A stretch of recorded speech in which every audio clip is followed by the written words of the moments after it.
Newsfirst Newsline with Faraz Shaukatali.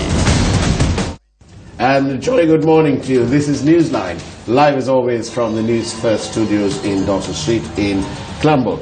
And today on the 8th of May 2017, the news internationally that Emmanuel Macron has decisively won the French presidential election, defeating the far-right candidate Marine Le Pen. Macron won by 66.06% to 33.94%, thus becoming, at 39, the youngest ever president of France. Well done to President Emmanuel Macron. And on the same day, we have a youthful politician who's joining us for the first time on our set, and Mr. Chipchop Fernando, who is the UNP provincial councillor from the Northwestern Province and the chief opposition whip in that council. Good morning to you, Mr. Fernando, and welcome on Newsline. Good morning for us, and thank you for having me. It's an absolute pleasure. Now then, Chipchop, with the youth behind you and so on, tell me, from a youthful point of view, how is the UNP doing? UNP is doing pretty good. Obviously better than the previous regime. And you mean better than during the previous regime? Better than the previous the regime that we used to have. Right. So we are doing good. What can you do any better, or are you right at the top? Is there room for improvement? Yeah, of course, because we are not a 100% perfect government. Yeah. There is room for improvements. Yeah. So we have to work on that. How do you change from being the largest party in Parliament to the party with a majority in Parliament? How do you change that? We have to come up with new policies and new strategies. That is to come from the leadership of our party. And how is the leadership of the party doing? It's doing pretty good. It's doing well. So we are happy about it. Could it do better? Of course. I mean, no leader is perfect, 100% good, 100% perfect. But as I mentioned earlier, we are really happy.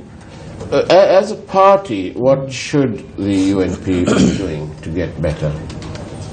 I personally think that we should address the grassroots level more, which we have not done perfectly until now. I think the people who supported us and the ardent supporters of us, they have to be addressed more. Okay. And what about the UNP at grassroots level? How's that doing? UNP has fixed a lot of voters. They might not be, they're not very happy. Maybe one can say that the supporters are not happy. But they all together, we have to be happy that we appointed the Honorable Prime Minister and His Excellency the President as our leaders when we compare it to the previous regime. But party supporters are doing good for the betterment of the country. They have to, be patient a bit more. Chipchop, how, as a member of the provincial council, what do people say to you at that level? What are they complaining about? There are complaints. I mean, there are a lot of complaints, of course. Well, always people will complain more than they congratulate you. That's right. So, if we ask what they're complaining about, if I be precise, I mean, the promises that we made. One of them was that the people who are responsible for the irregularities and misuse of funds from the previous administration, they have to be taken before the justice. It has not been yet done the way that we would like it to happen. People are complaining about that.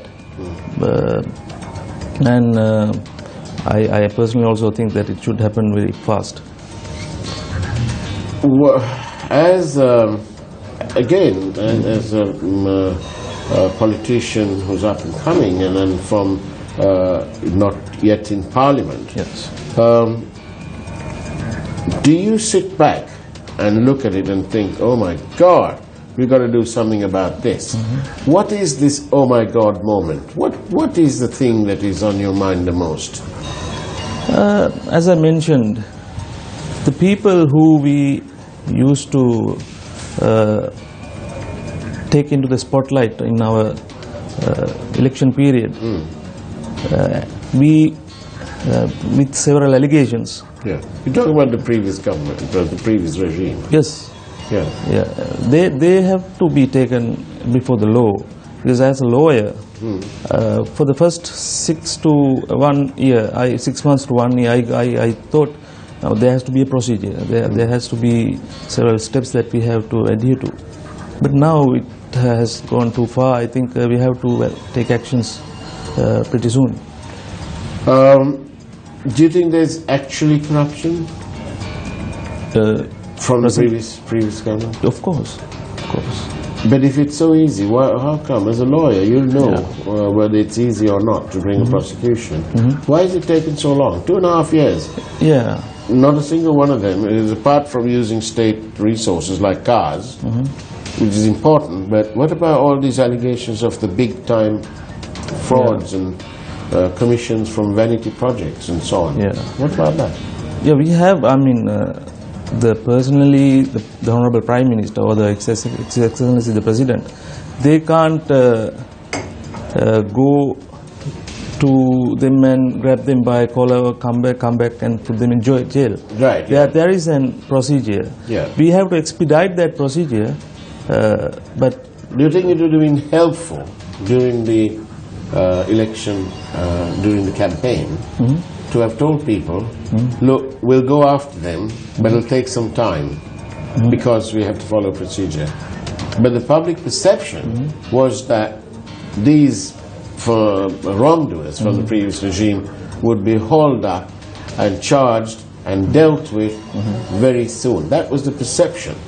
Yeah, but the reality might change. It has changed. It's 2.5 years. Nothing's happened. Yeah, we can't say that nothing has happened. I mean, investigations are going on. Right. But are they, Chipchop? Yeah. If you noticed in the press, maybe about 3 weeks ago, there was a suggestion from the Minister of Law and Order, and it was passed through Cabinet and so on, that the investigations done on national procurement matters should be, those files should be handed over, those investigations should be handed over to the National Procurement Commission, which only came into life after the 19th Amendment. So from the time that the government came in and the FCID came into being, and the National Procurement Commission coming into being, they have proposed to backdate the order, so that all investigation that had been started, those files can be sent to the National Procurement Commission. So they're actually looking into something that happened when they weren't even born, created. Yeah. That's on the one side. We then have suggestions that the stock market investigations that were being carried out by the FCID is going to be returned to the SEC. Now, we're told that the FCID has about 45 investigators, and the SEC has considerably less. They may have under a dozen. Even a dozen's too much. We had this from Mr. Tilakaratne, Chairman of the SEC. So what I'm trying to say is, it appears that the government has given up on the war against corruption, because you're transferring one set of files from a bigger unit, the FCID, to the SEC, where there's very little people, and so you're obviously not going to get a resolution. The FCID have been sitting on this for over 2 years. The same with the National Procurement Commission, and then it's the same with the bond. You know, where are these investigations going? As far as I'm concerned, I think they are going in the right direction. I don't know if it's the FCID that's more suitable or the CC. I don't. Yeah, but I mean, we're just talking without going being aware of the inner workings. What we can see is what we can see, and public perception and opinion will be formed by what they see. And then what they do see is that there's one big unit transferring their workload to a small unit 2.5 years down the line. So what chances of this ever being, when the SEC came into being after this government, they said, oh yeah, we're going to reopen some files. It's 2.5 years, we're still waiting for them to do those dozen files, 12, 14 files. 2.5 years later, there are plenty of other investigations which the FCID have been doing, and we haven't seen the result there. Then you're taking that and passing the buck back to the SEC. So it sounds like it's going nowhere. It's like one step forward, a step back. Yeah, one might see that, but we can also argue that the FCID has too much of workload, as you said. Yeah. But we don't know that. Maybe so what are they going to be left with? Only the Rajapaksa files? I'm not it sure. It must be the only. I'm not sure about that. Be the only police department in the world dedicated to one. Yeah, maybe Rajapaksa family. files, but maybe other files. But the public perception, as you mentioned, is to be dealt with very fast. Yes, but maybe SCC, maybe they don't. Public don't care. Yeah, that's right. They don't care what unit it is. They just want to see some action. Action. That they need to see some results. That's right. Out of the investigations. Maybe from because of the promises made. Of course. Of course. So, but do you think that at the grassroots level, the public are how much aware are they of all these non-deliveries? Like the investigations against the previous regime, and then key things like the bond and so on. How much does it bother people at the grassroots? It bothers them a little bit because it's one of the major promises that we used to make and we made. They are not actually the public perception. They are not very happy with the results, as we discussed. But we have to expedite the procedure. We have initiated investigations, we have not finished them, as you told earlier. So we have we have to expedite it to make them happy. Sorry, just to let our viewers be aware that this morning, for technical reasons, we are unable to receive SMSs. But apologies for that. We'll be back on track later on. And also to tell viewers that Mr. Chipchop Fernando will be on Yes FM 101 on Talk of the Town a little bit later at 7:55. So Mr. Fernando, so the public are being bothered by these events down the end. What about the rising cost of living? Is that a big problem? It down is. at the grassroots? It is a bit of bother. It has been. How difficult does it make your life as a provincial councillor? The cost of living? Yeah. It affects everybody, you and me. Yeah, but what about the people who voted for you? Do they keep contacting you and says, listen, Mr. Fernando, we didn't elect you for this? Of course, people need the economy to grow, and it made their lives easier. So always they need that. There are complaints no matter how good we are doing. Yeah. So we have to improve on that as well, because we are dealing with major financial crisis in terms of debts that we have. Yeah. So we have to be a bit patient, I guess. Would you? What about this culture of strikes that we seem to be having? I mean, we all acknowledge that this government, this national unity government, have delivered the freedom of speech and so on, and the press is far more freer and less of a fear psychosis. But nevertheless, it is not a perfect situation, but it's much better. We admit that. So within that context, this culture of strikes, everybody seems to be striking for everything. Why? Yeah. Obviously, everybody seems to be striking for everything. Yeah. As you mentioned, strikes are not meant to be used for everything. Yeah. It's for reasonable reasons. Yeah. But now, should people be allowed to strike? Of course. You believe in that, right? Yes. But they have to be reasonable as well from their side. So the conclusion that we can come to is that they may be doing that because they want to make someone else happy, or maybe they are being used by someone else against them. We talked about a different political agenda. Maybe, yeah. We can come to that conclusion by looking at the recent strikes, because the general public did not approve it at all. So, because they are against it now. But for the strikers, they hope that the government will suffer. But it backfired, kind of backfired to them, because the government was not blamed, but the strikers are now being blamed by the general public. So I don't think that this will go anywhere if we do not strike for the right purpose. There are leaders and there are leaders and there are different leaders, and no two are probably the same. And people have different styles. In that context, what would you like to see your leader do? What could he do to help you better the grassroots? Because you're at the grassroots. He's in Parliament. Yeah. I mean, he's the policy maker. Yeah. This context.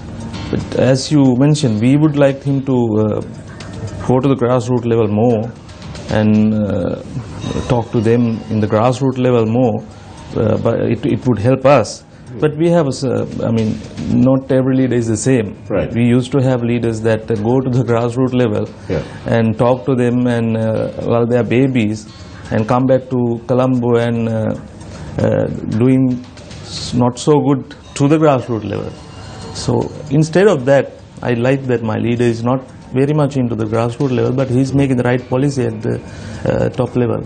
So if we were to compare him with, he's somebody who wants to delegate the grassroots action to the troops, to the boys down there and girls down there, whilst he does the policy. You happy with that sort of scenario? Yeah, we have to come up with that sort of a strategy, because if you were given a wish to ask him, if you were given one wish to ask him, apart from saying, sir, can you put me on the nomination list to come to Parliament, apart from that, okay? If you were given one wish as a provincial councillor to ask your leader, what would you ask him? I would ask him to go to the grassroots level more, while he's doing what he's doing best at the moment, not losing it. Right. I would ask him to do that, but do you think he might listen to you? It's not that if he listens to me or not, but do you think he needs a better diary secretary to give him more time to come and do that? Diary secretary won't do that for us, no. No, he must make the time himself. Of course, but it's as I told you earlier, there are leaders that are different. Yes. In the perfect world, we would have that the perfect leader that we wish for, but still, as I mentioned earlier, we are doing better than the previous regime with that. Right. Because it's the policies that matter. Yeah. It's the policies that voters should consider when they vote. Right. Did you go to, where were you on the 1st of May? In the Campbell Park, of course. Right. Did you see the coverage of the Golf Face Challenge? Yeah, I did. What does that send? What in your view, what's the message?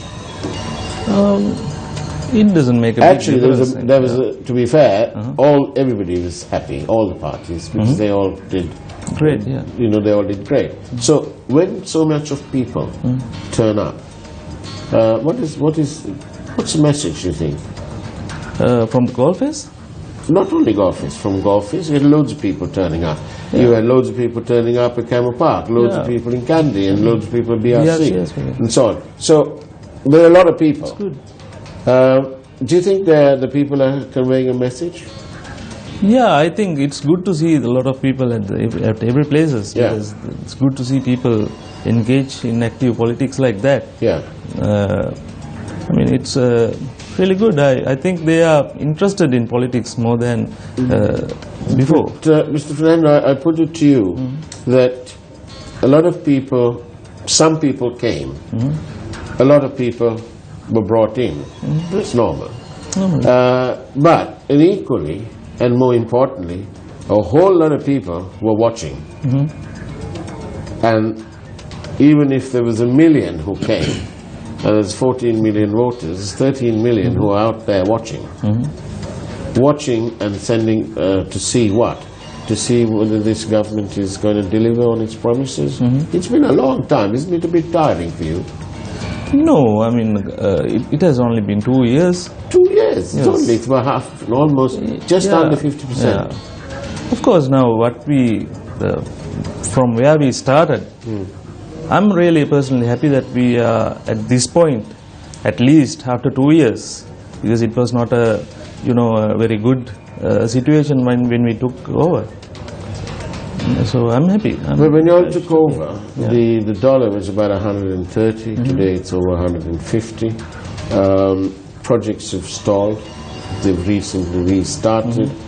The selling off the family silver, like Hambantota and Matala and so on. How much of all of this bothers you? I wouldn't call them selling. Right. It's not selling off per se, but some projects that were in progress and now started again. Yes, they have to. I mean, we cannot think about the Lotus Tower or maybe the port city. Yeah. So it has gone a distance. Yeah. So we can't demolish it and close the case. But we have to do something with it. Yeah. And if we have not enough money in Sri Lanka, we are in a crisis financially. We have to get investors from outside. That's very obvious. Yeah. So it's not selling off. We're giving it police, and we are doing it for the betterment of the country. So financial crisis on the one hand, luxury vehicles for the politicians on the other hand. Bit of mismatch. Yeah. Does that make you unhappy? Of course, for us personally, I'm not for it. Have you got a luxury vehicle? Have you got a duty-free permit? No, we are entitled for one, Yeah. of course, but we have not got one. Still, we are See, not. so they've forgotten about you as well. Yeah, but we are talking about the parliament. So I'm kind of unhappy with that because they get a permit for a vehicle. Yeah. So they they also can get use a it, present and a special allowance, 100,000 a month. That's for office. Yeah, but they really were, comparatively, they're rather well looked after. But, so what do you think the public are thinking? Yeah, They're thinking, look, life's difficult. They've got all these things. They even, the next tranche of the money from the IMF has been delayed because the Inland Revenue Bill hasn't been passed through Parliament, which sounds like it's being mismanaged. And now we have to borrow more money. Things like that. Does it impact you? How much does it impact you down there? Of course, it impacts me because the voters come and ask us. Because we have to always tell them that we are in a financial crisis. We have to to be patient. We have to be patient. But when a bill for 330 million is presented for vehicles, they are a little bothered. Personally, I think that it is not. I admit that ministries need vehicles. We have to admit, ministries need vehicles, of course. Every government that comes in, Chipchop, every government, everybody needs vehicles. Yeah. What on earth is happening to all these vehicles? No, it's not the right time. I mean, it's not the right The time. timing Yeah. is poor. Timing is poor, I guess, yeah, because while we are asking the general public to bear with us, To tighten the belt. that's right, that's the word, to tighten the belt, and while we are doing that, when 330 million is asked, it's a bit of a difficult situation for us at the grassroots level. I think that, would you agree that that is the unacceptable face of politics? I wouldn't call that. May is unacceptable, is it? Which one? If, like you say, we're having a tough time economically, and then they vote in another. This is not just 330 million. This is the latest 330 million. Yeah. A couple of weeks before it was another 600 million, and before that it was something else. Do you feel that the people down at the grassroots, is there a perception, and I keep going back to the grassroots because you are closer to the grassroots than the parliamentarians. So, when they come here, we can ask, but their answers may not be as true to form as you, because you're down there, you're with the heartbeat of the people. Right? Do you think that when these various matters are being voted in, do you think what the people say, God, what are they doing now? Duty-free this, some more vehicles? Is that what they're saying to you? Yeah. They say to you, Mr. Fernando, what's happening? What's happening? Yeah, they ask me that, of course, but the duty-free vehicle permit is for the member of the parliament. These are for ministries, for them to use while they're at the ministry. Right. So I agree with you that if they get a duty-free vehicle, they can use it for their ministerial work as well. Well, yes, that's fine. Yeah, if we address it in that way. But then most of these people are buying they're getting their duty-free concession permits, and then they're selling it, and they're making a profit. And I'm not so sure that they're paying taxes. I think there's somebody that's a bit debatable. So it's all round, it sounds rather very unfair. Will you, I suppose, I don't know if it's unfair. If you think it's unfair, don't answer it. When you enter Parliament, and I'm sure you will with your track record, will you get yourself a duty-free permit, or are you going to hope that you'll get your provincial duty-free permit before you enter Parliament? Yeah, as a provincial council member, we are entitled to one. But they haven't given it yet. They haven't. And I mean, selling it. It's about selling it. I'm not sure about. I'm not for it for us, because it is a concession that we get. It's like a tool. Yeah, it's a tool. But maybe the practical situation might be different, because one cannot afford 40 million vehicle, and he might not be able to maintain that vehicle. Oh, so you can cash in and then use that money to buy something smaller. That's right. It's a small vehicle, because he can cash in for like 20 million, get a vehicle down for 20 million.